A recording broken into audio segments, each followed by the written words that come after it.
여호와께서 환난 날에 나를 그의 초막 속에 비밀히 지키시고 그의 장막 은밀한 곳에 나를 숨기시며 높은 바위 위에 두시리로다. 아멘. 사실상 4절도 다 못 풀었지만 그래도 바쁘기 때문에 계속 한 절씩 나가는 것이 저의 목표입니다. 한 절만 해도 내용이 많아서 다 품을 수 없을 정도로 내용이 풍성합니다. 오늘 본문에 보면 환난의 때에 그는 나를 그의 장막에 숨기시겠다. 장막이라고 하는 것은 초막, 또 환난이라는 것은 해롭고 고통스럽고 상처가 있고 재난과 역경과 고난의 때를 말합니다. 또 악한 때를 얘기도 합니다. 그래서 이 말씀과 다음 절에 있는 내용은 시편 기자가 여호와의 집에 거하기를 원한 이유가 됩니다. 하나님의 집에 거하기를 바랍니다. 하나님의 집에서 주님 날개 아래에서 주님과 함께 있음을 통해서 보호받기를 원합니다. 그 간절한 소망이 담겨 있습니다. 그는 그것을 장막이나 초막으로 여겼기 때문입니다. 그의 초막 속에라는 단어가 의미하는 대로 환난과 곤경의 때 박해 열기나 불타는 율법의 적용, 정죄로 인해서 마음의 내적 동요와 불안 이런 것들을 극복하기를 원합니다. 우리가 살면서 율법의 정죄도 우리가 무시하지 못합니다. 마음의 양심의 정죄. 참 안타까운 일은 정치인들이나 연예인들이 가끔 생명을 달리하는 것을 보면 너무너무 마음이 아파요. 그것도 기독교인들이에요. 참 마음이 아파요. 그러니까 항상 율법의 정죄에서 자유하기 원해서 우리가 어디로 숨어야 돼요? 그의 초막 속에 은밀한 곳에 바위 위에. 우리의 인생의 기초를 우리 주님 앞에 놓지 않냐면요 정죄를 당하고 감당을 못한다니까요. 그래서 극단적인 선택을 하는 거예요. 내가 볼 때는요 그거 뭐 그냥 넘어가면 되는 거예요. 그냥 밀고 가면 되는 거예요. 그렇다 해서 죄를 지은 것이 잘했다는 얘기는 아닙니다. 우리는 다 마음으로 눈으로 다 죄를 지어요. 죄 없는 사람이 어디 있어요. 그동안 마음속으로 알게 모르게 죄 지은 것도 억울한데 또 죄를 지켰어요? 다윗도 쫓기는 입장이지만 다윗의 마음속에도 죄가 있고 우리들 마음속에도 죄가 있는 거예요. 그죠? 그 죄에 대한 인식이 있을 때마다 환난 날에 악한 날에 이 라라고 하는 단어는 해로운 고통 상처도 되지만 악한 것도 됩니다. 악한 날에 내가 너무 견딜 수 없는 고통스러운 날에 초막 속에 은밀한 곳에 바위 위에 내가 세워져야 되겠습니다. 나를 세워주시옵소서 이렇게 기도하고 있는 거예요. 정말 내가 예수님을 안다면 예수님을 따르는 사람이라면 그런 환경을 만들어서도 안 되고 그런 환경 가운데 있다 할지라도 누구한테 피해야 돼요? 예수님에게 피해서 살 수 있는 길을 열어가야 됩니다. 살인하지 말라는 것은 우리 자신에게도 적용되는 거예요. 자살도 살인이에요. 자살을 거꾸로 하면 살자요. 오늘 목사님이 설교하신데 그 말씀. 아니 왜 그래? 자살을 거꾸로 하면 조금만 생각하면 살자는 얘기인데 그래서 주님 앞에 숨겨져야 한다는 거예요. 주석가들이 생각하듯이 이것은 목자의 천막이나 초막을 암시하는데 다윗은 때때로 연약한 양을 데려다가 정오의 뜨거운 태양열로부터 보호해 주었습니다. 율법의 정죄, 열기 속에서 우리가 피하려면 어떻게 돼요? 아니 주님의 장막과 초막 안에 들어가야 한다니까요. 그래서 여호와는 나의 목자시니 내게 부족함이 없으리로다. 목자 대신 주님 앞에 피해야 살 길이 있습니다. 우리 영혼이 가장 원하는 것은 교회요. 절간도 아니고 다른 무당집도 아니고 설문조사해 보니까 60% 전후가 말이죠. 기독교인들이 무당집에 가본다는데 난 이해가 안 돼요. 그 근본이 잘못된 거예요. 그게. 정말 하나님의 백성인지 생각해 보시라고. 그가 나를 푸른 풀밭에 누이시며 쉴만한 물가로 인도하시는도다. 내 영혼을 소생시키시고 자기 이름을 위하여 의의 길로 인도하시는도다. 인도를 받아야 돼요. 주님의 집에 가서 하나님의 집에서 기도하는 중에 말씀을 듣는 중에 하나님께서는 하나님의 기쁘신 뜻을 위해서 우리 안에 소원을 두고 행하십니다. 무슨 말씀인지 아시겠죠? 일본에 선교사로 가신 우리 선교사님 부부가 있어요. 그 사모님이 고향이 제주도신데 늘 어려서부터 일본에 가서 선교하고 싶은 마음이 있었어요. 이게 뭐예요? 하나님께서 하나님의 기쁘신 뜻을 위하여 우리 안에 소원을 두고 행하신다니까요. 내가 지금 소원하는 것은 하나님의 기쁘신 뜻과 직간접적으로 연결되어 있습니다. 제가 맨 처음에 은혜 받으니까 교회를 그렇게 가고 싶더라니까요. 그게 하나님의 뜻이죠. 교회를 가야 될 거 아니에요. 실질적으로 다윗은 어떻게 했어요? 주의 종이 아버지의 양을 지킬 때 사자나 곰이 와서 양떼에게 새끼를 물어가면 양에게 있어서 사자와 곰은 환난 때예요. 그죠? 악한 때예요. 이 세상에 짐승이 아니 덩치나 작아야지 양이 어떻게 해서 등치를 밀어댈 거 아니에요. 그런데 사자나 곰하고는 게임이 안 됩니다. 게임이 안 돼요. 내가 따라가서 그것을 치고 주님이 우리의 삶 가운데 간섭해 주셔야 됩니다. 내가 따라가서 그것을 치고 지금 다윗은 누구의 그림자요? 예수님의 그림자죠. 양떼에서 새끼를 물어가면 우리는 양의 새끼와 같아요. 정말 무기력하다고요. 죄 앞에 무기력하고 세상 앞에 무기력해요. 네, 무기력합니다. 건강 앞에서도 어떤 때 우리는요 무기력한 모습에 노출되어 있어요. 너무나 약해요. 병만 와보세요. 그냥 다 무너지더라니까. 그 입에서 새끼를 건져내었고 그것을 치고 그것이 일어나 나를 해하고자 하면 내가 그 수염을 잡고 그것을 쳐 죽였나 찢어 죽여요. 주의 종이 사자와 곰도 쳤은즉 살아계신 하나님의 군대를 모욕한 이 할례 받지 아니한 블레셋 사람이리까 그가 그 짐승의 하나와 같이 되리이다. 덩치 크다고 이거 무서울 거 없어요. 골리앗 이거 그거 때려 눕히면 돼요. 그거. 또 다윗이 이르되 여호와께서 나를 사자의 발톱과 곰의 발톱에서 건져내셨은즉 나를 이 블레셋 사람의 손에서도 건져내시리이다.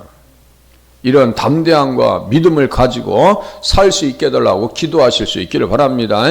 하나님께서 나를 건져주십니다. 초막과 은밀한 곳, 이것은 목자의 천막이나 초막을 암시하는데 다윗은 때때로 연약한 양을 보여줬다고요. 이사야서 4장 6절을 딱 이렇게 연결시킵니다. 그러니까요, 관주 신학자들은 원어 전문가들이요, 원어 성구사전을 편집한 사람들 중에 한 사람입니다. 관주를 왜 이렇게 실어놨을까요? 이게 원어 성구사전과 똑같은 거예요. 숫자도 똑같아요. 수카 5520, 5521, 소크, 수카. 이건 뭐예요? 이건 하나는 남성형이고 하나는 여성형일 뿐이에요. 그래서 숫자가 1 차이가 있을 뿐이에요. 눈에 들어오는 것만 보시라 있어요. 눈에 들어오시는 것만. 예, 나머지는 제가 다 써놓으니까요. 은신처, 음막, 잔막, 천막. 임팔라라든가 그 연약한 짐승들 있죠. 그러면요 스풀에다가 싹 숨겨놓습니다. 새끼를. 새끼들은 또 어떻게 하냐면요 그 속에서 나오질 않아요. 가만히 있어요. 짐승들 옆에 있어도 가만히 있어. 괜히 움직였다 죽으려고. 위에서는 독수리가 나릅니다. 옆에서는 사자나 막 표범들이 돌아다닙니다. 그때 어떻게 해요? 가만히 있는 게 걔들 살 길이요. 이 똑같아요. 음막, 장막, 천막, 이건 어디라고요? 은신처와 같아. 우리 영혼의 은신처는 어디예요? 우리 주님의 초막 속에 있는 줄로 깨달으시면 맞습니다. 은밀한 곳, 그의 초막 속에 은밀한 곳에 우리를 숨겨 놓으실 때 세상 권세에서 자유함을 얻을 수 있다는 사실 또한 깨닫게 되는 거예요. 낮에는 더위를 피하는 그늘을 지으며 또 풍우를 피하는 숨는 곳이 되리라. 그러면서 이 문맥에서 제가 항상 문장에서 문맥으로 가야 된다.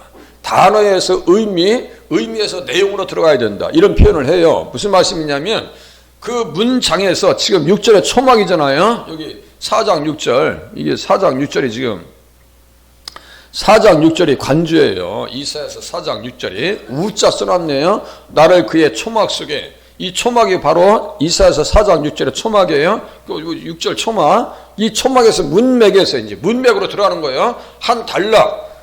한 단락 문맥으로 들어가면 이사야서 4장 2절에 그 나라의 여호와의 싹이 아름답고 써 있어요. 여호와의 싹. 싹이 누구냐면 예수님이에요. 싹이 예수님이라고. 아름답고 영화로울 것이요 그 땅에 솟아는 이스라엘의 피난하는 자를 위하여 영화롭고 아름다울 것이며. 그러니까 살 수 있는 길을 여놓으신다는 얘기예요. 누가요? 예수님께서. 그래서 이것에 대한 간주도 똑같아요. 제가 얼마나 자주 얘기해요. 다윗에게 의로운 가지. 의로운 가지가 누구요? 예수님이요. 다윗에게서 한 공의로운 가지가 나와서 정의와 공의를 실행할 것이다. 누구요? 예수님이죠. 예레미야 33장 15절. 32장, 예레미야 32장 25절쯤인가요? 35절쯤인가? 이 사람들 보면요. 아이고, 35절이네. 흰놈의 아들의 골짜기에서 바알의 산당을 건축하였으되 자기들의 아들들과 딸들을 몰래 앞으로 지나가게 하였느니라. 그들이 이런 가증한 일을 행하여 유다로 범죄한 것은 내가 명령한 것도 아니요 내 마음에 둔 것도 아니니라. 예레미야 32장 35절. 이 정도라면요 저 같으면 이거 안 돌봐요. 우리들의 인성을 보면 누가 마음에 안 들게 하면 벌써 돌아선다니까요. 그죠? 조금만 기분 나쁘게만 돌아서 버립니다. 그런데 하나님은 어떻게 하셔요?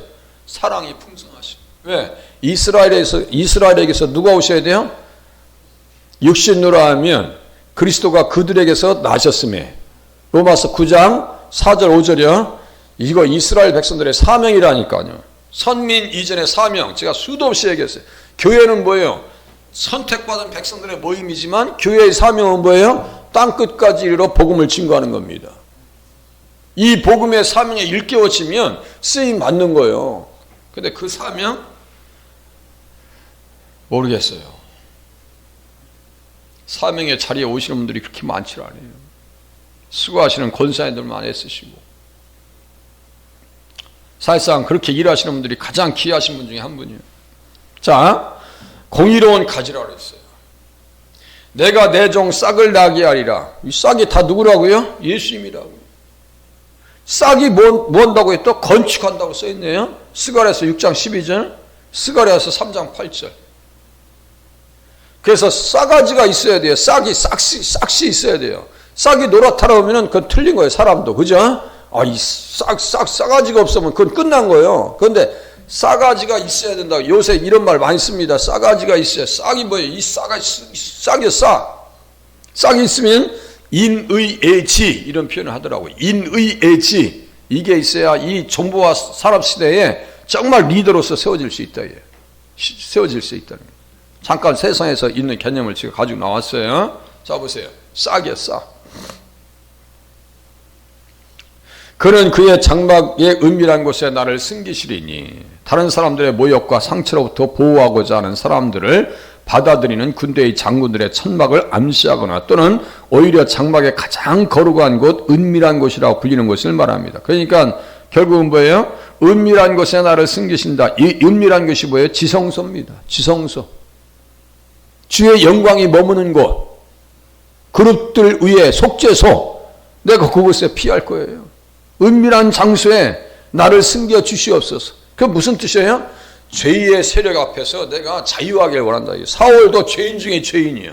그죠? 우리 속에도 죄라고 하는 것이 있다고 했죠. 마음으로 짓는 죄, 눈으로 짓는 죄, 그 한두 가지예요. 말로 짓는 죄, 손으로 짓는 죄 한두 가지냔 말이에요. 은밀한 곳에 나를 숨겨 주시옵소서. 그래서 그리스도의 상징이다. 백성들의 피난처이고 그들의 생명이 숨겨져 있어 안전이 보장되는 것이 어디라고요? 속죄소의 은혜입니다. 그곳에 어떤 피가 뿌려져요? 예수님의 피가 뿌려집니다. 로마서 3장 25절 수도 없이 말씀드렸어요. 그는 나를 바위 위에 세우실 것입니다. 보세요. 초막 속에 은밀한 곳에 바위 위에. 그러니까 주님 앞에 살겠다는 거예요. 살아야지 내가 살아야지. 예? 자기 몸으로 오시는 예수 그리스도를 언약의 말씀이 유효해지기 때문에. 그러니까 다윗도 사명으로 사는 것이고 아브라함도 사명으로 사는 것이고 우리들도 어떻게 해야 돼요? 사명으로 살아야 돼요. 자식들 7남매 8남매 나놓고 부모님 일찍 돌아와 보세요. 그건 자식들 뭐 고생하는 건 뻔한 뻔짜예요. 그죠? 뻔할 뻔짜예요. 그래서 옛날에 어르신들은요 막 기를 쓰시고 해도 막 몸살 나오면 식사를 하시고 막 그냥 잡수시고 일어나시려고 기를 쓰시는 거야. 왜? 사명이요. 사명이요. 우리 집안에서 가장 사명으로 무장된 사람이 누구요? 기도하는 사람이고 신앙생활 가장 앞서서는 사람들이 사명자입니다. 그것만 알면은 하나님 앞에서 무너지지 마셔야 돼요. 무너지면 안 됩니다. 내가 무너지면 가정이 다 무너지는데. 적들의 손에서 닿지 않는 곳에 있을 것입니다. 그리스도를 의미하며 높이 때문에 바위에 비유되며 그런 땅의 왕들보다 천사들보다 하늘 자체보다 그리고 사람들의 아들들보다 훨씬 높으신 분입니다. 천사보다 높으신 분이고 그죠? 견고한 바위가 된다. 높은 바위, 높으신 분이라 이거예요. 가장 높으신 분이라고. 그래서 시편 61장 2절을 참조해봐라 라고 써 있습니다. 내 마음이 약해질 때 땅끝에서부터 주께 부르짖어 오리니 나보다 높은 바위에 나를 인도하소서. 우리들의 땅끝은 뭐예요? 절망하는 곳이요. 낙심과 좌절하는 곳이요. 이런 말씀을 가슴에 품었더라면 어떻게 극단적으로 내가 선택을 했을까? 마음이 아픈 거예요. 마음이 아픈 거예요. 나보다 높은 바위에 나를 인도하소서. 무슨 뜻이에요? 나보다 훨씬 나를 잘 아시는 분께서 나를 인도해 주시옵소서. 내 생각보다 하나님의 생각이 더 높으시기 때문에 주님의 생각대로 나를 인도하여 주시옵소서. 우리는요, 우리의 시야는 이렇게 가려져 있어요. 가려져 있어요. 그런데 하나님은 전지전능 다 보십니다. 우리의 처음부터 끝까지 다 보신다고요. 그러니까 이렇게 해라라고 하면 그 하라는 대로만 하면 문제가 없어요. 우리 자녀들도 야 공부 좀 해라 그러면 애들 고생할 일이 없어요. 가만히 보면 말 안 들어. 말 안 듣고 부모님의 뜻을 어깁니다. 그렇게 하면 되겠냐. 다 거기서 거기요. 부모님들은 한 세대를 살아봤잖아요. 사춘기도 살아봤고 청년의 때도 살아봤고 신혼기도 다 살아봤고 그렇게 살면 안 되는 것이 눈에 다 보이거든요. 선생님들의 눈에도 똑같은 거예요. 이거 이렇게 공부해서는 안 되거든. 그러니까 선생님들이 막 옛날에 막 때리고 막 난리 부리신 거예요. 그런데 우리는 사춘기 때 그걸 따라왔거든요. 못 따라왔지. 우리 주님 앞에서 우리 자신은 더하면 더했지 덜하지 않아요. 더하면 더했지 덜하지 않습니다. 지금도 이제 나를 비우고 누구의 생각을 따르셔야 돼요? 영의 생각인 하나님의 생각을 따라서 안전한 곳에 세워지실 수 있기를 바랍니다. 안전한 곳에. 바위는 병참 무기와 같은 것이고 튼튼한 탑과 같은 것이고 방어의 장소이며 피난처의 바위가 되십니다. 그리고 견고함과 강력함과 힘으로 그는 교회 건물의 전체 무게와 그에게 놓인 모든 신자를 성도들을 견돈해 주실 수 있습니다. 뭐예요? 그게 뭐예요? 모퉁이돌. 모퉁이돌이라고 하는 것은요, 건물의 모든 하중을 다 그곳에서 그것이 다 견디는 거예요. 코너스톤이라고 그래요. 모든 성도들의 문제를 누가 다 감당하실 수 있어요? 예수님께서 감당해 주시고 해결해 주실 줄로 믿고 기도성을 하시면 맞습니다.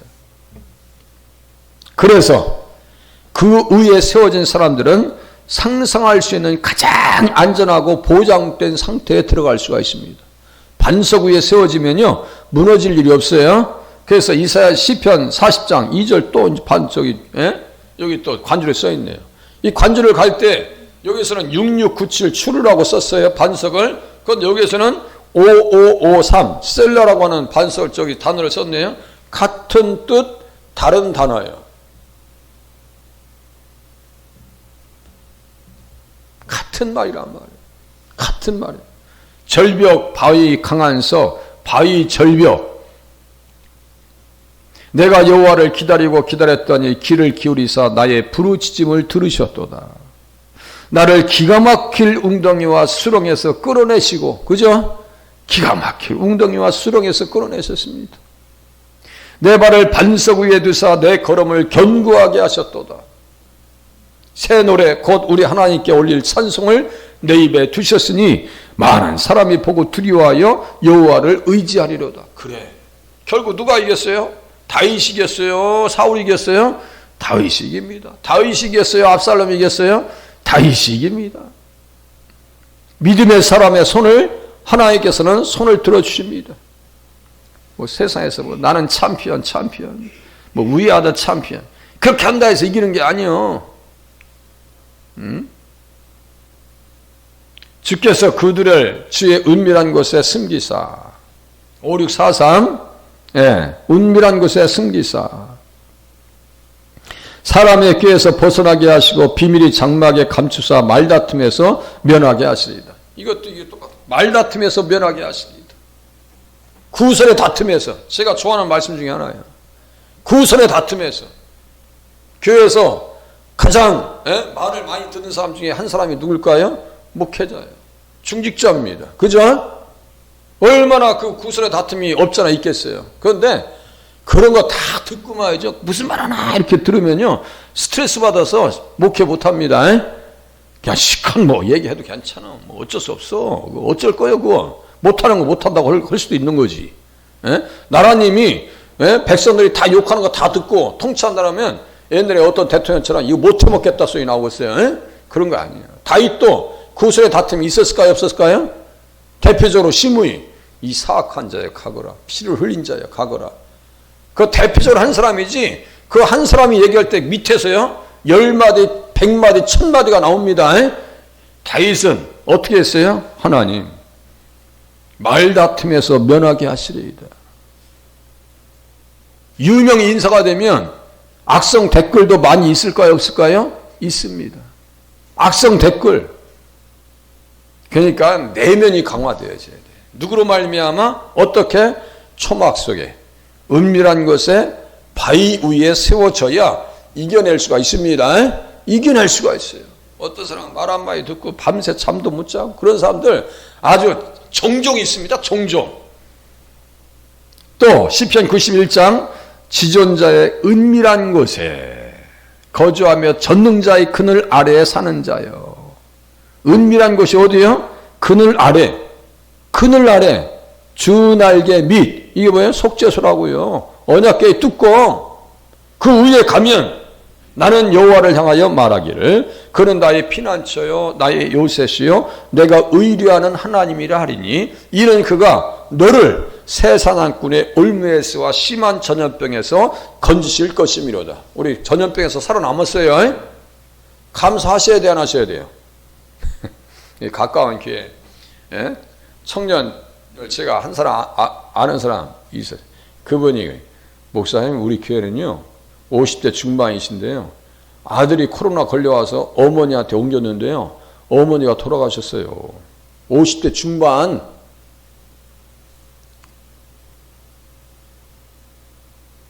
우리는 다 지금 잊어버렸습니다. 코로나 한 번씩 걸리신 분도 있고 안 걸리신 분도 있을 거예요. 저도 걸렸어요. 걸렸었어요. 살아났어요.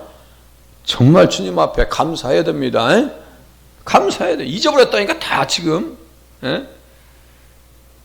그리고 욥기 5장 18절에 보니까 자 기근 때의 죽음에서 전쟁 때의 칼의 위협에서 너를 구원하실 터인즉 내가 혀의 채찍을 피하여 숨을 수가 있고 멸망에 올 때에도 두려워하지 아니할 것이나 주님 앞에 숨겨지면 이러한 복된 자리에 세워질 줄로 믿으시길 바랍니다. 하나님 오늘도 주의 날개 아래 나를 품어 주시옵소서. 기도하시다가 돌아가실 수 있기를 바랍니다. 기도합니다.